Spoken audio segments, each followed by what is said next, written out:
Comparison is a curse. It's a curse. Comparison leads to condemnation. Comparison leads to condemnation because when you compare, you literally give away all of your power. When you compare yourself to somebody else, you literally give away all your power because you could be the best. You could be the best them you could ever be, and no matter what, you're going to always only be second best. And that's at best.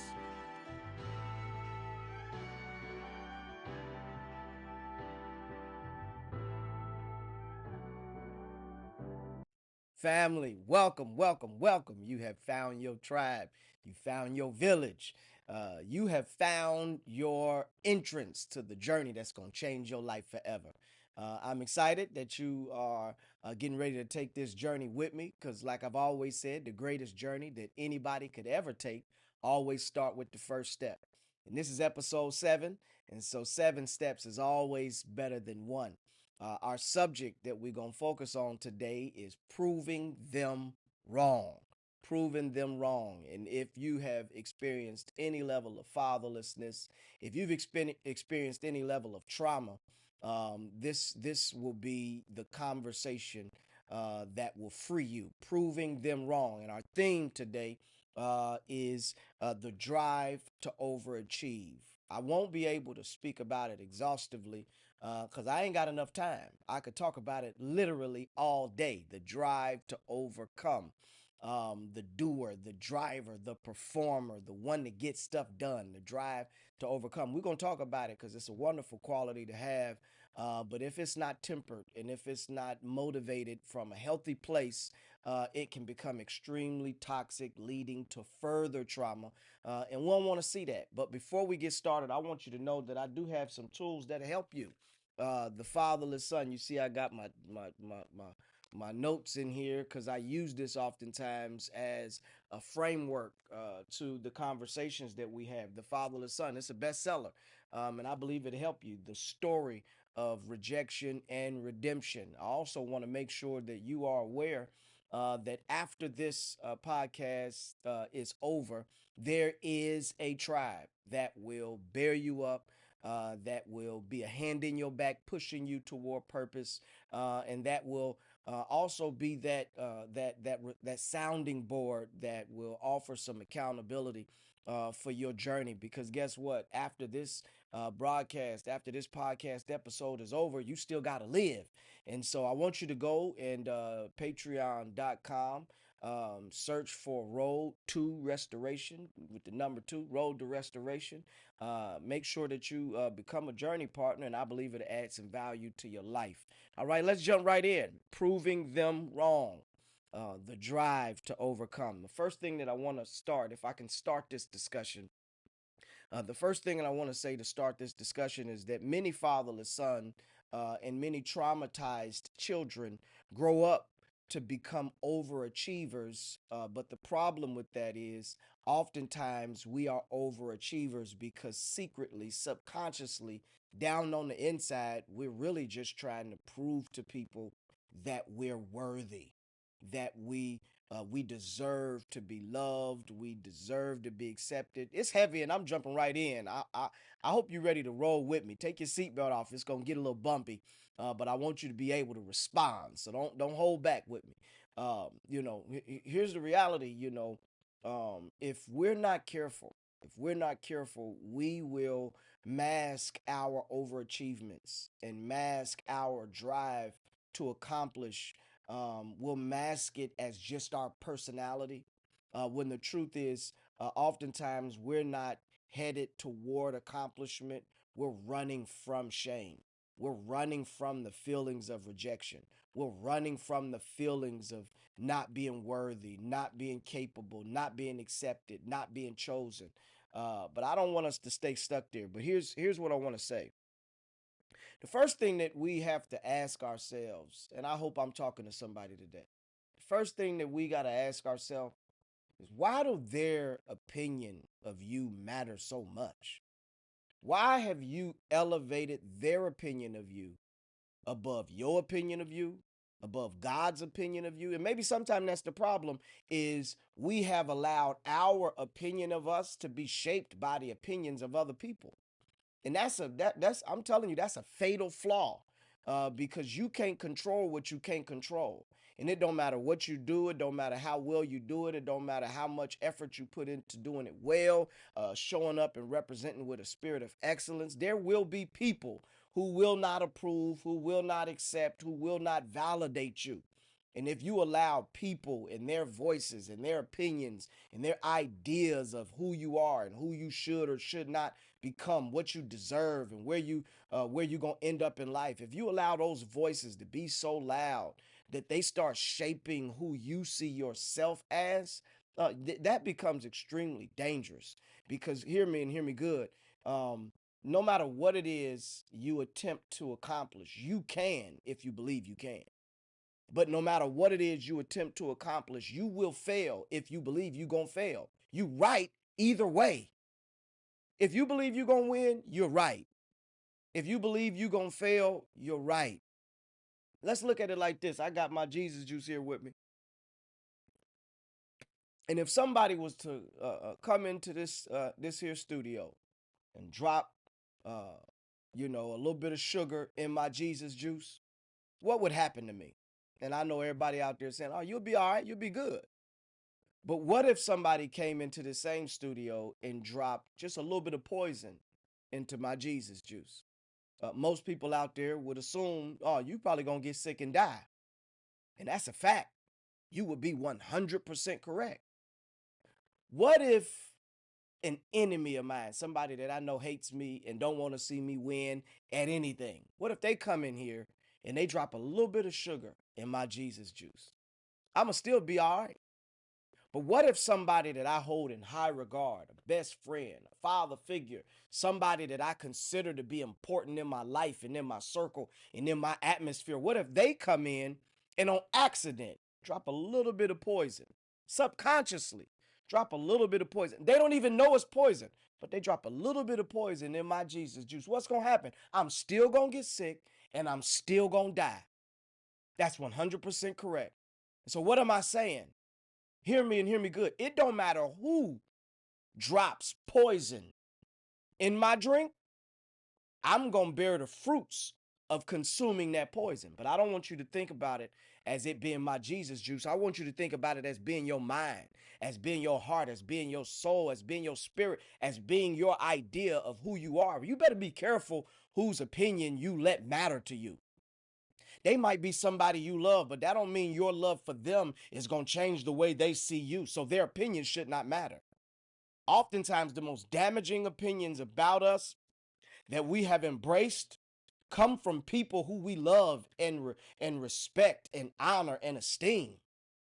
And so you can't allow nobody to dump poison in your mind. I'm telling you right now, I don't let people come to me and just drop and dump negativity on me. I'm telling you, I'm allergic to negative people.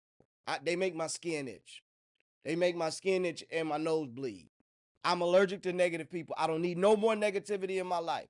I deal with enough without you bringing more negativity. I am off limits. You are not allowed to come into my life and dump negativity into me. I don't value you enough that I will allow you to over usurp what I believe about myself. And so then the next problem is maybe we don't know what God thinks of us. Maybe we don't know what God believes of us. Maybe we don't know we're special. Maybe we don't know we're chosen. Maybe we don't know that God has pulled us out of the pack and we wasn't supposed to fit in. Maybe we don't know that God has given us something that the world needs, and we're a tree that people gonna get to eat off of. Maybe we don't realize that God has given us capacity that's bigger and more abundant than what we will ever need. Maybe we don't realize that. Well, guess what? You need to start realizing that. And you're not going to get that from hearing the voices of others and accepting the opinions of others, because you better be careful, because them opinions will change. Y'all, many of you know, yeah, I'm an author, I'm a podcaster, I'm a serial entrepreneur, I'm a realtor, I'm into insurance and investments, and I do a lot of stuff. But the truth is, that's what I do for a living. But what I do because I'm living is I'm a pastor. I do that out of a labor of love. And I can't change that. I can't help that. That's what I was born to do. But here's the reality. There are people who have loved me. Oh my God, they loved me. They loved me with all their heart. I was so amazing one day. And then the next day, I was the worst somebody that they had ever come across in their whole entire life. And there was a study that was done. There was a sociologist that done a study on trauma. And in her study, she determined that the average person loses about 7 significant relationships in a lifetime. Whether it's, a spouse dying or a parent dying or breaking up with a best friend or a divorce or breaking up with a girlfriend, or a boyfriend, whatever side of the track you on, 7 significant relationships in a lifetime. And that's enough to be traumatizing to the average person. 7. But that same sociologist done a study on pastors and determined that the average pastor loses about 7 significant relationships a year. 7 significant relationships a year. And so I'm saying that because in this line of service, in this line of service, um, I have had to learn very quickly that I cannot live off of the praises of other people, because the same people that will praise you are the same people that will betray you with a kiss. You better ask Jesus. And so here's the reality. Um, you better stop letting other people's opinion of you shape your opinion of you, and start realizing that you're valuable even if they won't admit it. That you're special even if they can't see it. That it's something God put you on this earth to do, and you gonna do it no matter how hard it may seem, no matter how far away it may seem, no matter how difficult and overwhelming the obstacle might look. You are more than a conqueror. You better than a winner. You winning even when it look like you losing, because the Lord will tell us about the promise. He will reveal to us what our start was, but he don't never talk about the process. And the problem is that many of us will fail to reach the promise because we give up during the process. And you cannot circumvent God's process. Process matters. You will not be a bodybuilder if you're not willing to lift no weights, do no push-ups, and run every now and then. I don't care how bad you feel like you want to win a bodybuilding contest. You ain't winning unless you're willing to submit to the process. It does not matter how much you feel like you deserve to lose 20 pounds. If you don't start moving your body and eating better, it's not going to happen. Forget about losing 20. You might gain 20. In other words, the promise is contingent on your willingness to accept the process.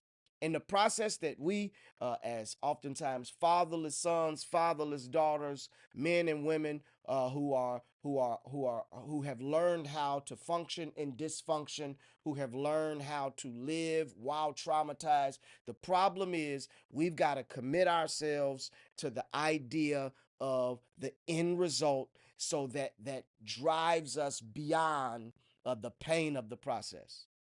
Second thing, if I could pause, I'm talking heavy. I'm talking real heavy. This ain't a therapy session, but it feel like one for me. Second thing I want to deal with.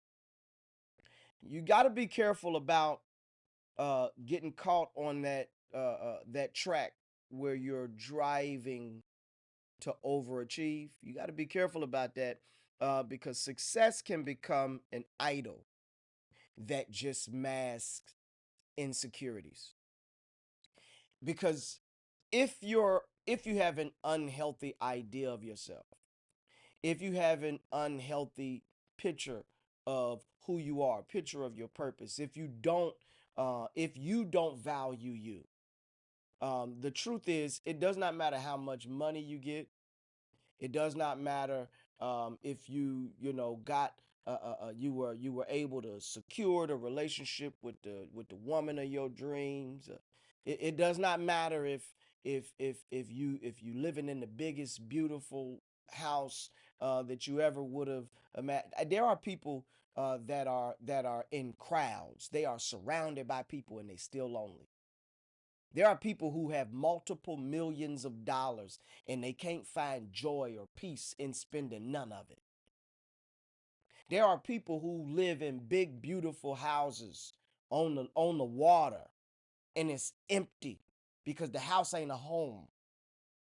And so accomplishments, stuff, and things don't fulfill us.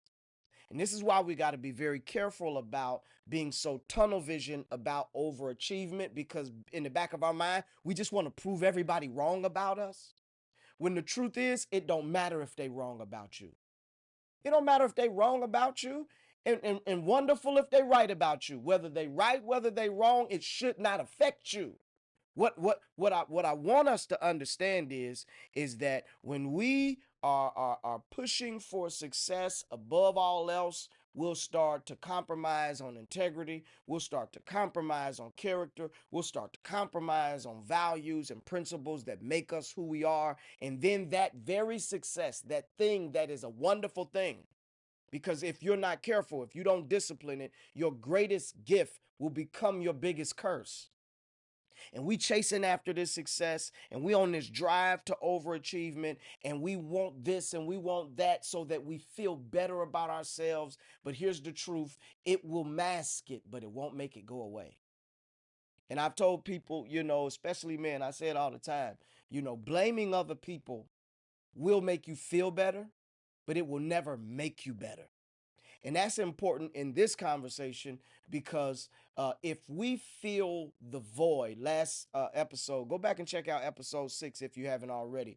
When it comes to chasing counterfeits, last episode I talk about it. When we try to fill the void that fatherlessness causes, when we try to fill that void with counterfeits, when we try to fill the void that rejection has dug out in our hearts, and we try to fill it with counterfeits, with empty stuff and things, the truth is it might make us feel better in the moment, but it only makes our issues worse long term. Because sometimes the things that we use to fill those voids are self medication, but the medication itself is poisonous. How many people do drugs to feel better, and they feel better in the moment? They have a good time while they high, but when they come down, they go into a deeper depression.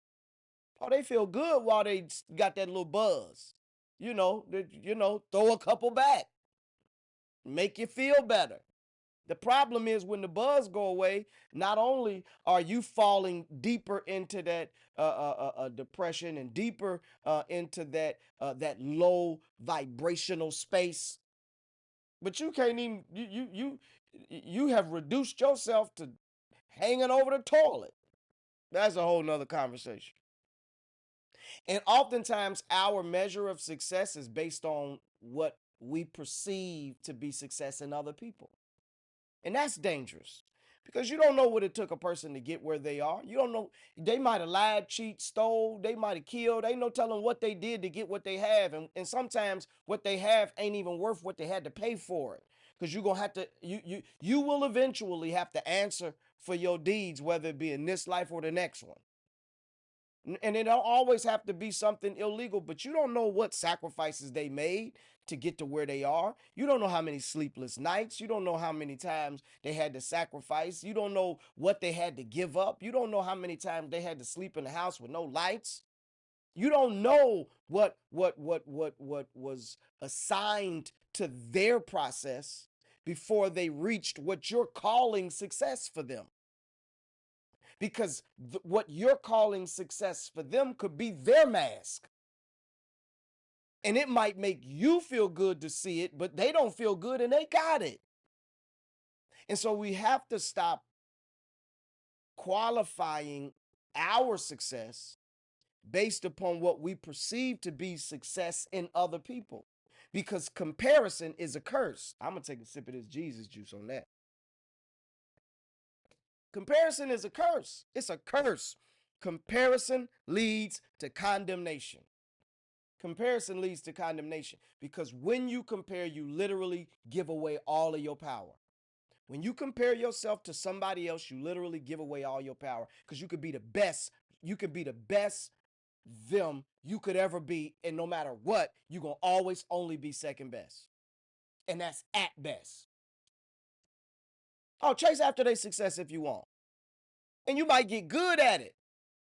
And you can get so good that one day you might be second best. But that's it. At best, maybe second best. But there is a you.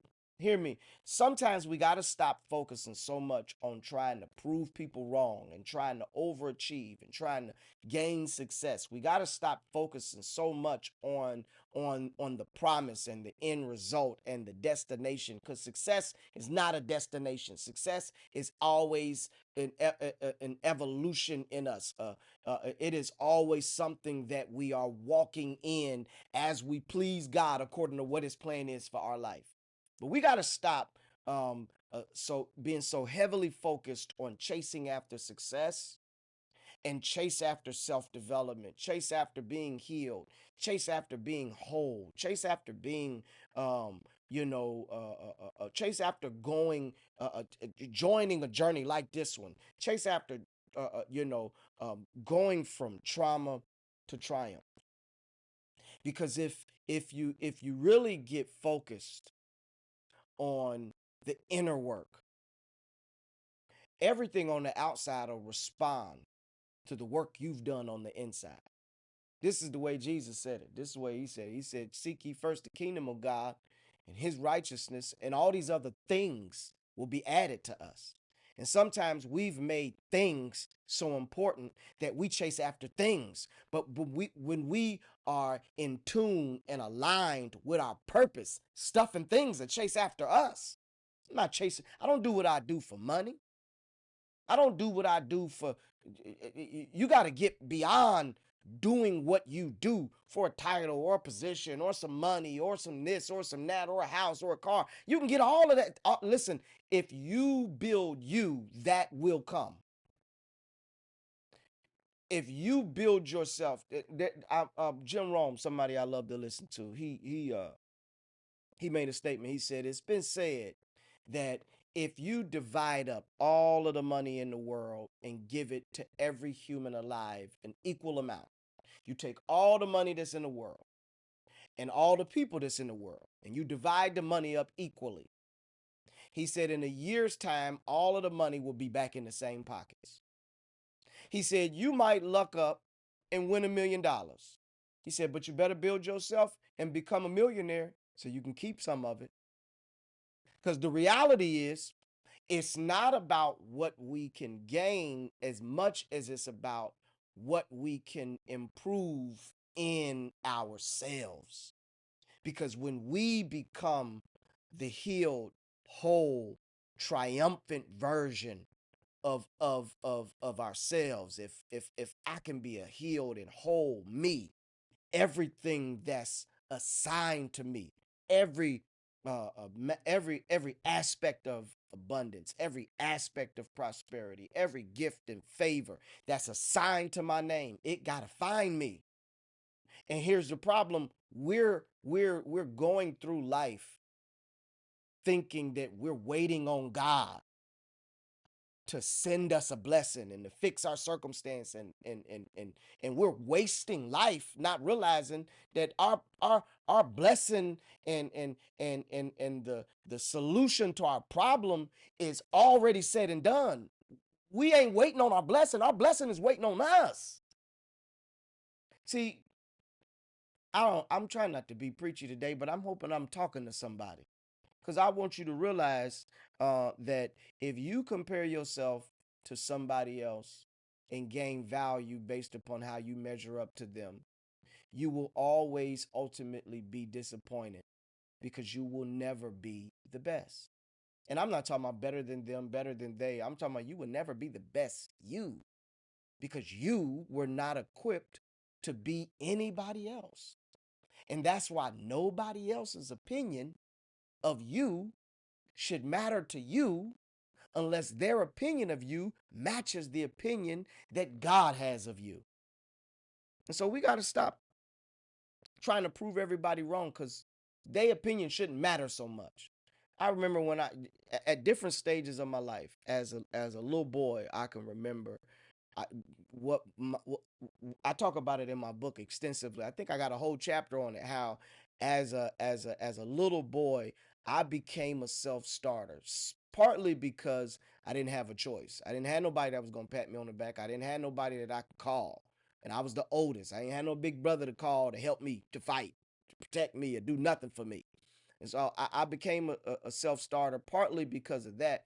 But my primary driver was I always said, I'm going to prove everybody wrong about me. And I was so obsessed about proving everybody wrong about me that I failed to realize sometimes I created a narrative in my mind that didn't even exist. I created enemies so that I could have enough juice to do what I felt I needed to do. And so I stood against, I talked about that in my book too, about, the way that I developed in aversion to any kind of authority figure, especially a man. You couldn't tell me nothing, and it was a part of my DNA that I was gonna make sure you knew you couldn't tell me nothing. You try to tell me, I'm not listening. I don't care. I'm not listening. I'm not even trying to listen.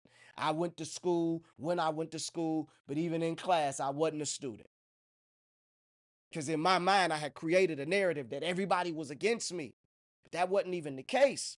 But I was so focused on trying to prove everybody wrong that I wasn't even aware that I was going through life as a wounded, like a wounded animal. And that's dangerous for the people that love you, because hurt people hurt people. And that's why at this stage of my life, I really give people a pass. I know most of the time when people lash out, they doing it because of something in them. At this point, I'm a nice guy. I love on people. I'm trying to do what God called me to do. I ain't out here trying to hurt or harm nobody. But you better believe there are people who desire to see me hurt and who desire to see me harmed. But I give them a pass because I know that it's something unhealthy in them. And you got to get to that place that you are so content within yourself that you don't allow the brokenness of other people to stain the healing that you're trying to walk in. But I talked about that enough. You're going to have to hear me. You're going to have to get this book, The Fatherless Son, A Story of Rejection and Redemption. I think that's a tool that'll change your life. But not only that, you need to be a part of this Patreon community, because we're going to really, utilize these tools to move from trauma to triumph. But before you do that, I want to give you some solution. Let's talk about some solution. I've been talking for a long time about all these problems. Let's talk about some solutions. Hear me. Um, True confidence comes from knowing that you are loved apart from what you produce. Let me say that again. I'm going to take a sip of this Jesus juice because this is the solution. And so I think it deserves to be repeated. I'm going to say it different this time. You are valuable because you are valuable, not because of what you produce. You matter because you matter, not because of what you produce. Yeah, you going to be good because God has been good to you, not because of what you produce. Here's the solution: detach your value from your performance, your production, and what you produce, especially for other people. Detach the two, they are not the same. You deserve to be loved no matter what you produce or don't produce. You are valid. You are valuable. You matter, regardless of what you produce or don't produce for somebody else. Separate the two. You are enough simply because you are enough. Embrace that, understand that, realize that. Because once you realize that, you'll start showing up in the world different. You won't allow people to take advantage of you because you'll know, no, I deserve better than that. You won't just give everybody your number. You won't just get in a relationship with just anybody because you'll know, no, I deserve a little better than that. You won't allow for your life to just slip out from under you and go in a direction that's not beneficial to you or the people that you connected to, because you'll realize, nah, I deserve better than that. And not only do I deserve better than that, there's an African proverb that I live my life by. And I might have mentioned it on one of the earlier episodes, I'm not sure, but it says something like this, if I can paraphrase it. It says, you haven't done much in the world until you've planted trees that you won't get to eat from. In other words, your value is magnified because the work that you do will not only benefit you, but it'll benefit people you never even get to meet. One day, 3, 4, 5, 6, 10 generations from now, there's going to be somebody, some little boy, some little girl looking up at a picture talking about my great great great great great grandpa, my great great great great grandma. They, because of them, we live this beautiful life. Because of them, we know God and serve him. Because of them, I'm better. You're not going to meet them, but you will have a positive impact on them. But the first step is not performance. It's not overachievement. It's not winning their approval, whoever them and they is. The first step is accepting that I'm valuable, I'm lovable, I'm worthy, not because of what I do, just because I am. And I love y'all, man. And I hope that something was said today to make you think, to make you fall back in love with the person that God created you to be. Again, I want you to go to patreon.com. I want you to search Road to Restoration with a number 2, Road to Restoration. I want you to, become a journey partner starting as low as $7 a month. Become a journey partner. Get on this road with us. And the greatest step, the greatest journey that's ever been taken, I always start with one step. And so this is episode 7, and 7 is always better than 1. All right, I'm going to see y'all next time.